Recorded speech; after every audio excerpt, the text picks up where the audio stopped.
잘 계셨습니까?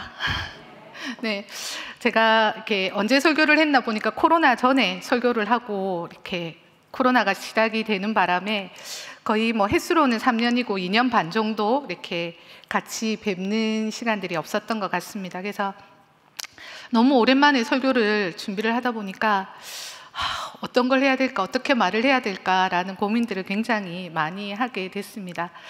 우리가 코로나라는 어떤 특별한 상황들이 생기면서 함께 모이지 못했던 아쉬움들이 제일 컸던 것 같아요. 예배는 유튜브로 얼마든지 드릴 수 있지만 함께 모여서 예배하지 못하는 거, 함께 모여서 교제하지 못하는 그 아픔들이 우리한테 굉장히 컸던 것 같은데, 정말 이제 코로나가 좀 잠잠해졌으니까 함께 모여서 예배하고 함께 모여서 교제하고 함께 모여서 기도하는 그 모습들로 우리가 다시 한번 회복되는 그날이 속히 왔으면 참 좋겠습니다.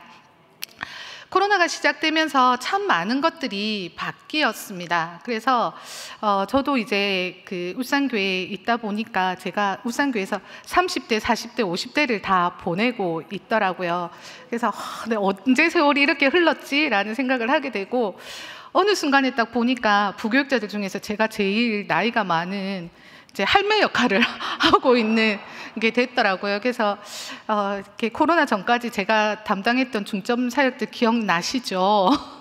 네, 그 미모를 담당했던 사역을 이제는 좀 내려놔야 되지 않을까 그런 생각을 했는데, 오늘 이제 장례를 가는데 많은 분들이 아직 내려놓으면 안 된다고, 아직 살아있다고 막 말씀을 하셔가지고 너무 감사했고, 심리적으로는 제가 미모 담당이다라고 생각을 할 거고 공식적으로는 이제 그걸 내려놓습니다. 그래서 이제는 그냥 할매를 담당하는 것으로 이렇게 하게 된 것 같습니다. 이 코로나가 시작되면서 우리에게 너무나 많은 변화들이 일어났습니다. 옛날에 우리 속담에는 10년이면 강산이 바뀐다라고 얘기를 했는데, 이 코로나의 3년 기간 동안 상상할 수도 없는 일들이 너무나 우리에게 많이 일어났고, 사회적으로나 도덕적으로나 또 개인적으로나 너무 많은 것들이 달라졌기 때문에 다시 예전으로 완전히 회복된다, 예전으로 돌아간다는 것은 아마 어렵지 않을까라는 생각이 듭니다. 이렇게 많은 것들이 변화되고 달라져 가는 것들 가운데서도 오직 유일하게 변하지 않는 것이 있습니다. 그것을 우리는 진리라고 부르는 것이고요, 우리는 또 다른 말로 복음이다라고 얘기를 합니다. 아무리 세상이 뒤집어지고 아무리 많은 사람들이 달라지고 생각이 달라지고 가치관이 달라지고 입고 먹고 사는 것이 달라진다 하더라도 복음이라는 그 하나는 변하지 않는다라는 것입니다. 그래서 우리는 그 복음 때문에 함께 모일 수 있는 것이고, 우리는 그 복음 때문에 살아낼 수 있는 삶이 되어지는 것 같습니다. 오늘 우리가 함께 읽었던 이 사도행전 2장의 본문들을 보면 베드로와 사도들의 설교를 듣고 그 설교를 들었던 많은 사람들이 우리가 어찌할꼬라는 질문으로 오늘 읽었던 본문이 시작이 됩니다. 이 앞절들을 이렇게 보게 되면 예수님께서 승천하시면서 제자들에게 성령을 보내주시겠다라고 말씀하셨습니다. 그래서 그 예수님이 그 성령 강림을 기다리면서 기도했던 120여 명의 사람들에게 오순절날 성령 강림의 역사가 일어났습니다. 그 사람들은 그 성령 강림으로 인하여서 너무나 기쁘고 즐겁고 너무나 놀라운 경험들을 했습니다. 그 자리에 같이 있지 않았던 많은 사람들은 성령 강림이 임할 때 어떤 일들이 일어났는지는 알지 못하지만 성령을 받은 그 사람들의 모습을 보면서 무엇인가 달라졌고 무엇인가 변화가 일어났고 무엇인가 이상한 일들이 일어나고 있다는 것을 알게 되었습니다. 왜냐하면 그 120여 명의 성령을 받은 사람들은 너무나 기뻤을 뿐만이 아니라 그들은 각기 다른 나라 말로, 각기 다른 세상의 언어들로, 다른 나라의 말들로 말하기 시작했습니다. 배우지 않았었고 다른 나라의 언어를 배운 적이 없었고 들어본 적도 없었던 그곳에 모여 있었던 그 사람들이 성령의 충만함을 받자 각기 다른 나라의 언어로 말하기 시작했습니다. 그곳에 모여 있었던 많은 사람들은 그 120여 명의 성령을 충만함을 받은 사람들의 모습을 보고 깜짝 놀랐습니다. 그들이 기뻐하는 모습 때문에 놀란 것이 아니라 그들이 하고 있는 말 때문에 놀랐습니다. 많은 사람들은 교회에 나오면 기쁘고 즐겁고 행복할 거다라고 얘기를 합니다. 기쁘고 즐겁고 행복한 것은 세상 어디에도 있습니다. 술집에도 기쁨은 있고요, 도박장에도 즐거움은 있습니다. 경기장에도 기쁨은 있고 즐거움은 있고 행복은 있습니다. 그러나 성령을 받은 사람들이 전하는 말은 그 어떤 곳에서도 찾아보기 어려운 일들입니다.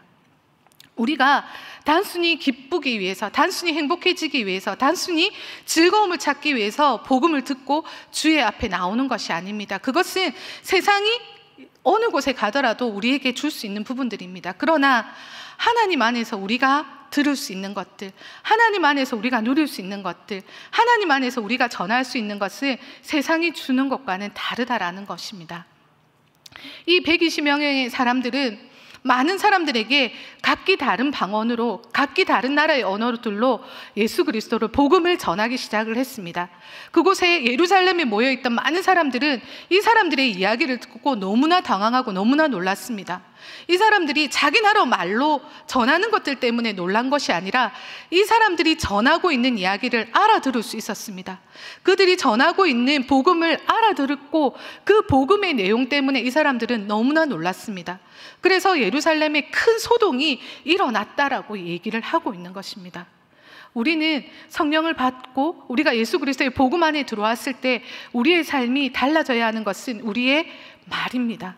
우리가 전하고 있는 이 내용들이 달라지지 않는다면 복음은, 세상은 달라지지 않을 것입니다. 이렇게 많은 사람들이 달라져서 새로운 진리를 전가할 때에 베드로와 사도들이 서서 예수 그리스도가 어떤 분이신지를 증거했습니다. 그분은 하나님이 보내신 독생자, 우리를 구원하실 메시아임을 전했습니다. 그리고 그 예수님을 너희들이 무지함으로 인해서 못 박혀 죽었다라는 것들을 이야기를 했었습니다. 예수 그리스도의 그 복음을 들었던 베드로를 통해서 예수님이 우리의 구원자이심을 들었던 그 많은 사람들은 마음에 큰 찔림을 받았다라고 이야기하고 있습니다. 큰 찔림은 마음이 관통했다라는 얘기입니다.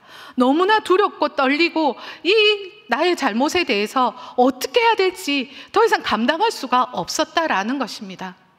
이 사람들은 예수 그리스도가 누군지를 듣는 그 순간 지금까지 내가 아무렇지도 않게 너무나 잘 살고 평범하게 나는 죄인이 아니다라고 생각하고 살아왔던 그 삶에 큰 찔림을 겪게 되었습니다. 그들은 그때의 베드로와 사도들에게 제일 먼저 고백했던 것이, 그렇다면 내가 이렇게 큰 죄를 지었다면 이제 내가 어찌할 거였습니다. 성령이 우리에게 임하시면 우리에게 제일 먼저 나타나는 반응은 죄의 깨달음입니다. 성령이 임하시자 그곳에 모여있던 많은 사람들은, 사람들의 진리를 듣고 그곳에 모여있었던 많은 사람들은 베드로와 사도들의 설교를 통해서 내가 얼마나 큰 죄인인지를 깨닫게 되었습니다. 그래서 그들은 이제 우리가 어찌할꼬? 라고 질문했습니다. 우리가 어찌할꼬라고 묻는 것은 이제부터 내가 정말 이 큰 죄를 지은 내가 어떻게 살아야 될 것인가? 내 삶이 어떻게 달라져야 될 것인가? 나에게 가르쳐 달라라는 간절한, 간곡한 외침이 포함되어 있는 것입니다. 이들의 어찌할꼬에 대해서 베드로와 사도들은 이야기합니다. 제일 먼저 회개하라라고 얘기합니다. 회개라는 것이 무엇입니까? 회개라는 것은 생각을 바꾸고 삶을 바꾸는 것입니다. 그래서 내가 완전히 하나님 중심의 삶으로 돌아서겠다라는 것이 회개입니다. 나는 이 정도면 괜찮아. 뭐 내가 그렇게 나쁜 짓 한 것도 없고 사람들에게 크게 패기치는 것도 없고 이 정도로만 살아도 나는 괜찮은 삶이야가 아니라 예수 그리스도가 아닌 하나님 중심의 삶을 살지 않았던 내가 얼마나 교만하고 얼마나 이기적이고 얼마나 나쁜 사람인지를 깨닫고 이제는 나의 삶을, 나의 생각을, 나의 모든 가치관을 하나님 중심으로 살겠다라고 결단하는 것이 회개입니다. 그래서 지금까지 내가 살아왔던 삶의 목적들, 삶의 방향들, 삶의 가치관에서 완전히 돌아서서 하나님 중심의 삶을 사는 것이 회개입니다. 베드로는 어찌할 거라고 묻는 그 많은 사람들에게 회개하라라고 이야기합니다. 그리고 회개하고 난 다음에 그들에게 세례를 받으라고 얘기를 합니다. 세례를 받는다는 것은 내가 죄인임을 인정하는 것입니다. 내가 죄인임을 인정하는 것이고, 그리고 나의 모든 죄가 예수님으로 말미암아 깨끗하게 씻음 받았다라는 것을 고백하는 시간들입니다. 그래서 우리가 세례를 받는다는 것은 내가 죄사함과 더불어 그리스도와 연합해서 교회의 일원이 되는 것을 공식적으로 선포하는 것입니다. 베드로는 그 찔림을 받은 자들에게, 예수 그리스도로 인해서 찔림을 받은 그들에게 회개하고 세례를 받으라 라고 외쳤습니다. 회개하고 세례를 받으면 두 가지 선물을 받게 되는데, 그것은 바로 죄사함의 은혜와 성령을 받을 것이다 라고 얘기합니다. 여기서 사함을 받는다라는 것은 완전한 회방과 완전한 용서를 이야기하고 있습니다. 시편에서 이야기하는 것처럼 동이 서에서 먼 것 같이 우리의 죄를 멀리 버려주시겠다라고 하셨던 그 예수님의 말씀처럼 이제는 우리가 죄로부터 완전한 회방을, 완전한 자유를 누리게 된다라는 것입니다. 그냥 죄가 없어지는 것이 아니라 이제 그 죄와 나는 아무 상관없는 완전한 해방을, 완전한 자유를 우리에게 주신다라고 말씀하셨습니다. 그리고 성령을 선물로 받게 된다라고 말씀하셨습니다. 요한복음 14장 16절에서 18절 말씀을 보면 제가 한번 읽어드리겠습니다. 내가 아버지께 구하겠으니 그가 또 다른 보혜사를 너희에게 주사 영원토록 너희와 함께 있게 하리니 그는 진리의 영이라 세상은 능히 그를 받지 못하나니 이는 그를 보지도 못하고 알지도 못함이라. 그러나 너희는 그를 아나니 그는 너희와 함께 거하시며 또 너희 속에 계시겠음이라. 내가 너희를 고아와 같이 버려두지 아니하고 너희에게 오리라. 예수님께서는 그 십자가에 달리시기 전에 제자들에게 이 약속의 말씀을 주셨습니다. 그리고 예수님께서는 약속하셨던 그 말씀대로 오순절에 성령을 보내주셨습니다.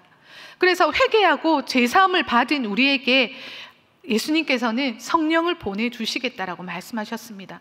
성령이 나와 함께 하심으로 말미암아 나는 더 이상 고아와 같이 외로운 자가 아닙니다. 버려진 자가 아닙니다. 이제는 그 성령으로 말미암아 나는 예수님과 함께 거하는 자입니다. 성령이 내 안에 거함으로 말미암아 나는 진리를 깨달을 수 있게 되었고 이제는 분별할 수 있게 되었고 하나님 말씀대로 살 수 있는 능력을 부여받았고 하나님의 말씀대로 살 수 있는 그 힘을 성령님께서 도와주시겠다라고 말씀하셨습니다. 우리에게 회개와 세례를 받으면 예수님께서 우리에게 죄사함과 성령의 은사를 주시겠다라고 말씀하셨습니다. 이 은혜들은, 이 선물들은 몇몇 열심히 있는 그곳에 모인 몇몇 사람들에게 해당되는 말씀이 아니었습니다. 이 약속은 죄사함과 성령을 선물로 주겠다라고 말씀하셨던 이 약속은 모든 사람들에게 해당되는 은혜의 선포였습니다. 나만이 아니라, 이곳에 모여있는 자만이 아니라 너희와 너희 자녀와 모든 먼 데 있는 자들과 하나님이 부르시는 모든 자들에게 해당되는 말씀이라고 하셨습니다. 하나님이 임재 못하시는 곳은 없습니다. 우리가 포기하는 것이지 하나님은 절대 우리를 포기하지 않으십니다. 우리는 이 약속을 붙들고 우리가 구원해야 될 자들, 우리가 정말 전도해야 될 자들, 우리가 열방을 향해서 기도하고 이 말씀을 붙들고 나아가야 합니다. 하나님께서 우리에게 주셨던 약속의 말씀, 우리에게 회개와 세례를 통해서 죄사함과 성령을 주고 내가 너희와 영원 끝까지 함께 하시겠다라고 말씀하셨던 그 약속의 말씀을 붙들고 기도하고 나아가는 우리가 되어졌으면 좋겠습니다. 이렇게 베드로와 사도들의 설교를 들었던 그곳에 모여있던 3,000명이 넘는 사람들이 그날 그 설교에 감동을 받고 세례를 받았습니다. 과연 이게 가능한 일이었을까요? 그 시대에는 이렇게 성능 좋은 마이크도 없었습니다. 성능 좋은 스피커도 없고요, 스크린도 없고요, 유튜브도 없고 아무것도 없습니다. 그저 광장에 서서 그냥 사람들에게 외쳤습니다. 근데 그 많은 사람들이, 3,000명이 넘는 사람들이 그 베드로의 설교를 듣고 그날 세례를 받았습니다. 이게 성령의 능력이고 복음의 힘입니다. 복음의 힘은 우리가 가지고 있는 상식을 뛰어넘습니다. 복음의 힘은 우리가 지금까지 살아왔던 경험을 뛰어넘습니다. 복음의 힘은 우리가 상상하는 그 이상의 능력으로 파급적입니다. 베드로의 그 설교로 3,000명이 세례를 받고 새신자가 되었습니다. 오순절에 성령 강림이 임하실 때 성령을 받았던 120여 명의 기존 신자들과 3,000여 명의 새신자들이 함께 모였습니다. 이게 바로 예루살렘에서 시작된 초대교회의 시작입니다. 이들은 함께 모여서 와, 나 오늘 성령 받았어, 오늘 나 세례 받았어 하고 이전의 삶으로 돌아가지 않았습니다. 이들은 이 설교를 듣고 세례를 받은 그때부터 결단하고 새로운 삶을 살았습니다. 그래서 그들은 제일 먼저 한 일이 모이기를 힘썼고요, 모여서 무엇을 했냐면 사도들의 가르침을 들었습니다. 이들은 내가 못 박아 죽인 그 예수가 어떤 분이신지, 나를 사랑하시는 그 하나님이 어떤 분이신지 알아야 했습니다. 그래서 그들은 모여서 사도들의 가르침을 받았습니다. 사도들은 자신의 생각이나 자신의 개인적인 철학이나 이런 것들을 가르치지 않았습니다. 모든 사도들은 오직 하나, 예수 그리스도를 선포하고 그들을 가르치는 것에 모든 힘을 썼습니다. 예수님이 그들과 함께 하시면서 그들에게 가르쳐 주셨던 말씀, 예수님이 그들과 함께 하시면서 보여주셨던 그 삶들을 그들은 성도들에게, 그곳에 모인 많은 사람들에게 가르치기 시작했습니다. 우리가 그 사도들은 교회에 나와서 그 모인 자들에게 가르치는 것에 제일 초점을 맞추었습니다. 왜냐하면 하나님을 모르면, 예수님이 누군지 모르면 엉뚱한 길을 가게 돼 있습니다. 열심히 아무리 있어도요, 내가 그 열심을 향해서 어디를 달려가고 있는지 모르면 절벽을 향해서 뛰어가는 것과 마찬가지입니다. 그래서 사도들은 하나님으로부터 부여받은 그 권위를 가지고 그곳에 모인 사람들에게 하나님의 말씀을 증거하기 시작했습니다. 그리고 그곳에 모여있는 사람들은요, 그 사도들의 가르침을 받고 그 가르침대로 함께 교제했습니다. 교제한다는 말은 코이노누이아라는 말로 연합하다, 친밀감을 가지다라는 얘기입니다. 그들은 함께 모여서 사도들의 그 가르침대로 하나님이 어떤 분이신지, 예수님이 어떤 분이신지 열심히 배웠습니다. 그리고 그 배운 대로 서로 교제했습니다. 함께 모인 기존 신자들과 처음 예수를 믿은 새 신자들이 서로 구별하지 않았습니다. 먼저 믿은 자와 나중에 믿은 자, 먼저 부자나 가난한 자나 여자나 남자나 어린아이나 어른이나 상관이 없었습니다. 그들은 함께 모여서 예배하기 시작했고, 함께 모여서 열심히 하나님 앞에 예수님의 그 이름으로 나아가기 시작했습니다. 이들은 그 교제를 통해서 서로의 필요들을 채워주기 시작했습니다. 그들은 함께 교제하는 것들을 통해서 서로에게 중요한 것들이 무엇인지를 보고 함께 세워져 나가기 위해 노력했습니다. 내가 드러나야 되거나 내가 인정받아야 되는 것이 아니라 우리가 함께 하나님 앞에서의 예배자로 세워져 가기 위해서 서로를 격려하고 서로를 세워가고 서로의 필요를 채워주는 삶들을 살았습니다. 그래서 이들은 모이기를 힘썼습니다. 날마다 모이기를 힘써서 함께 성장하기 위해서 노력했습니다.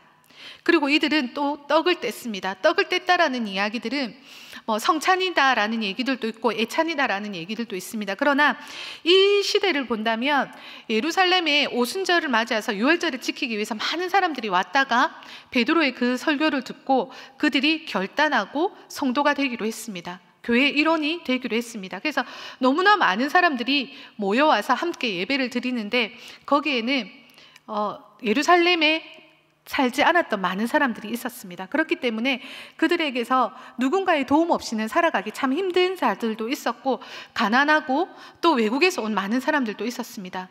그래서 이들은 항상 예배를 드리기 전에, 성찬을 하기 전에 각자 자기들이 준비해온 음식을 가지고 서로 나누어 먹는 애찬식을 가졌습니다.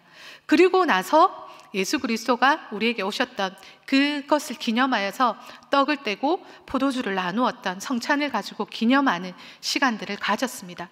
그래서 이 초대교회, 예루살렘의 초대교회 사람들은 우리가 사도들을 통해서 열심히 배우고 그리고 함께 교제하고 그리고 예수님을 기념하면서 서로의 필요를 채우는 것에 게을르지 않은 사람들이었습니다. 그리고 이들은 열심히 기도했습니다. 예루살렘 교회가 힘들고 어려운 일들이 굉장히 뒤에 가서 많이 일어나지만 그럴 때에도 이들이 그 교회를 지킬 수 있고 자기들이 그 신앙을 지킬 수 있었던 것은 바로 기도의 힘이었습니다. 이들은 열심히 기도하기를 쉬지 않았습니다. 함께 모여서 예배하고요, 같이 있을 때 교제하고요, 기도했습니다. 그 기도의 힘이 이 예루살렘 교회를 이끌어갈 수 있는 힘이 되어졌습니다. 이렇게 그들은 베드로의 이야기를 듣고 설교를 듣고 우리가 어찌할꼬, 정말 내 가슴에 나의 그 죄로 인해서 찔림이 받았던 그들은 그 베드로의 설교를 듣고 그들은 결단했습니다. 더 이상 이전과 똑같은 삶을 살지 않기로 결단했습니다. 그래서 그들은 이제 새로운 삶을 살아내기 시작했습니다. 그러자 많은 표적과 이적들이 사도들을 통해서 나타났습니다. 그래서 믿지 않는 많은 사람들이 그 사도들을 통해서 드러나는 표적과 기적들을 보고 너무 두려웠습니다. 그 두려움은 바로 영적인 두려움이었습니다. 그러나 이 영적인 두려움이 부흥을 일으키지는 않았습니다. 진정한 부흥은 어디에서 일어났냐면, 이렇게 베드로의 이야기를 듣고 설교를 듣고 결단하고 달라졌던 그들의 삶을 통해서 진정한 부흥은 일어나기 시작했습니다. 예루살렘 초대 성도들은 같은 신앙을 가지고 같은 생각을 가진 너무나 다른 사람들이 같이 모여서 예배하는 것을 기뻐했습니다. 그들이 날마다 성전에 모였던 이유는 서로 알아가기 위해서, 영역을 넓히기 위해서, 내가 뭔가 필요한 것을 채우기 위해서가 아니었습니다. 그들이 날마다 성전에 모이기를 힘썼던 이유는 단 하나, 하나님을 예배하기 위해서였습니다. 그들은 베드로의 설교를 듣고 이전과는 전혀 다른, 내가 그 이전에 어떻게 살았던지가 나에게 중요하지 않았습니다. 이제 나에게 가장 중요한 것은 하나님 그 한 분이었습니다. 그래서 그들은 날마다 모여서 하나님께 예배하는 것에 힘을 쏟았습니다. 우리 또한 모이기를 힘써야 합니다. 코로나라는 우리가 정말 예상하지도 못했던 이 전염병이 우리를 모이지 못하게 만들었습니다. 그러나 이것도 이제 끝이 나고 있습니다. 우리는 더욱더 모이기를 힘쓰는 자들이어야 합니다. 우리는 전부 모여서 함께 예배드리고 함께 찬양하고 함께 기도하고 함께 하나님의 말씀을 배우고 그 말씀대로 살아가기 위해서 서로를 격려하는 것이 너무너무 중요합니다. 우리가 모이기를 힘쓰는 그런 우리 모두가 되었으면 좋겠습니다. 그리고 예배하기 위해서 모였던 이들은 서로의 필요들을 돌아보기 시작했습니다. 성전에 모여서 함께 예배했던 그들은 그냥 내가 하나님 너무 좋습니다, 예배하는 거기에서 끝나지 않았습니다.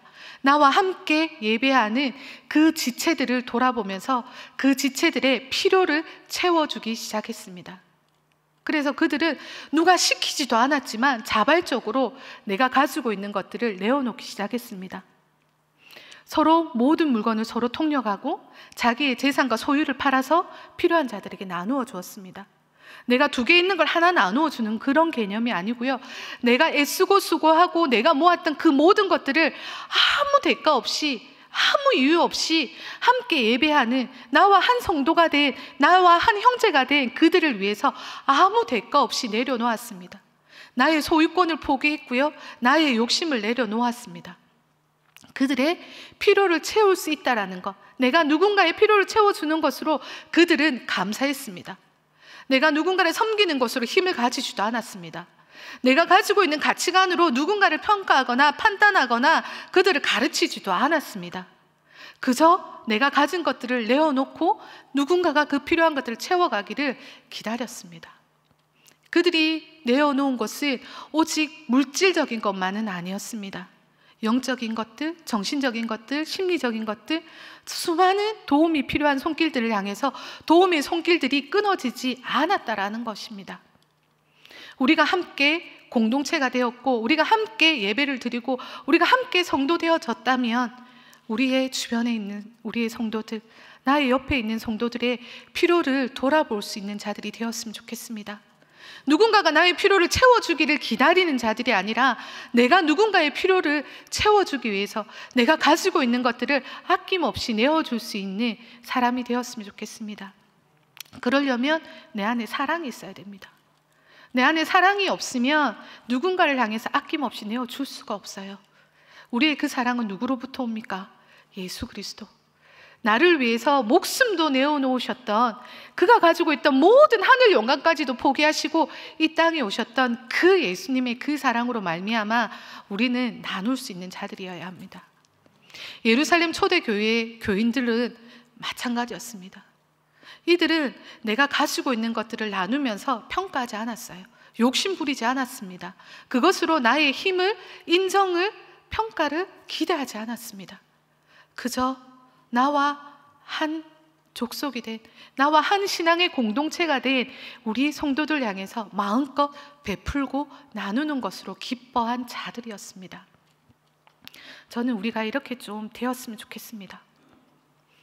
누군가를 끊임없이 내가 이걸 놔줬으니까 네가 가져가, 아니면 네가 이걸 가져갔으니까 나한테 잘해, 이런 것들이 아니라 정말 아낌없이 주지 못해서 안다라는 우리가 되었으면 좋겠고요. 누군가의 도움을 받을 때에는 정말 감사함으로 받을 수 있는 자들이었으면 좋겠습니다. 우리 중에 나눌 수 있는 것이 없는 사람은 한 명도 없습니다. 우리는 모든 것들을 나눌 수 있는 능력을 하나님께서 우리에게 주셨습니다. 누군가 홀로 식사하시는 분을 위해서 한 끼 식사를 같이 해줄 수 있는 것도요, 큰 나눔입니다. 아이를 돌보는 엄마들에게 한두 시간 아이를 봐주면서 쉴 수 있도록 시간을 주는 것, 그것도 큰 나눔입니다. 나눈다는 것은 아주 크고 거창한 것이 아니라 내가 할 수 있는 아주 작은 것, 외로운 누군가를 향해서 손 한번 잡아주는 것, 격려가 필요한 누군가를 향해서 따뜻하게 어깨 한번 도닥여 주는 것, 이러한 나눔에서부터 우리는 새롭게 시작했으면 좋겠습니다.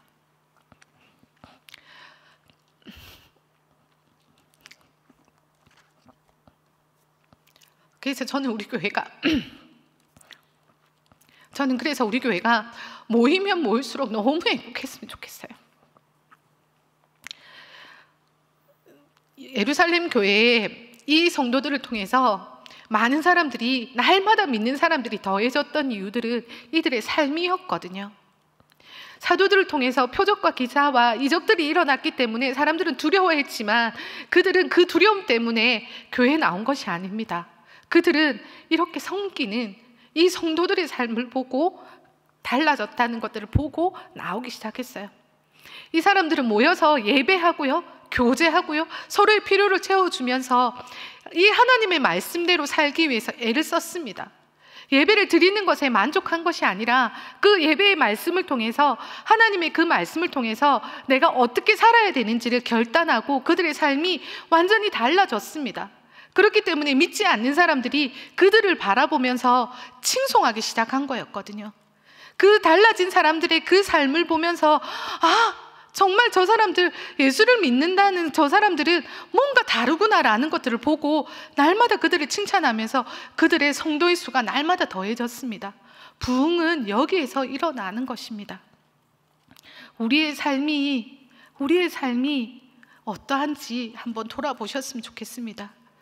많은 불신자들이, 많은 교회를 나오지 않는 사람들이 예수님 때문에 교회를 나오지 않습니까? 하나님에게 실망해서 교회를 나오지 않습니까? 결코 아닙니다. 많은 사람들을 전도해 보면 그들이 교회를 나오지 않는 이유는 바로 예수를 믿는 우리 때문입니다. 우리가 그 영광을 가리고 있기 때문에, 우리 때문에 그들이 교회 나오지 못하고 있을 때가 많이 있습니다.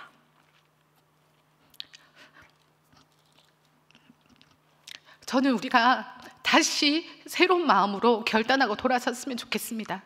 오늘 베드로가 거기에 모인 사람들을 향해서 외쳤던 것처럼 회개하고 세례를 받으라, 그리고 제사함과 성령을 통해서 다시 새 사람이 되어라 라고 말했을 때, 그것을 들었던 3,000명의 사람들이 결단하고 이전의 삶으로 돌아가지 않고 정말 새로운 삶을, 정말 하나님 안에서 새로운 삶을 결단하고 그들이 그 삶들을 살아냈던 것처럼 우리가 이제는 다시 한번 모이기를 힘쓰고 예배하고 그 성령의 충만함을 통해 가지고 서로 나누고 돌아볼 수 있는 그 사랑의 공동체가 되어졌으면 좋겠습니다. 우리 6월 한 달 동안 모이자 하나 되자라는 캠페인을 시작합니다. 이제는요, 모이기를 힘썼으면 좋겠습니다. 모여서 내가 뭘 얻을 수 있을까가 아니라 내가 무엇을 할 수 있을까, 내가 어이할꼬, 내가 어찌할꼬 라고 물어보면서 날마다 섬기고 예배하고 배우고 노력하는 우리가 되어졌으면 좋겠습니다. 그래서 우리의 삶을 통해서 믿지 않는 자들이 저 사람을 보니 내가 교회를 가고 싶다, 저 사람을 보니 내가 예수를 믿어야 되겠다 라고 생각하고 몰려오는 그런 좋은 교회, 울산교회가 되어졌으면 좋겠습니다. 날마다 날마다 그런 우리가 되어질 수 있도록 기도하고 기도하고 기도하고 기대하는 우리 모두가 되기를 기대합니다.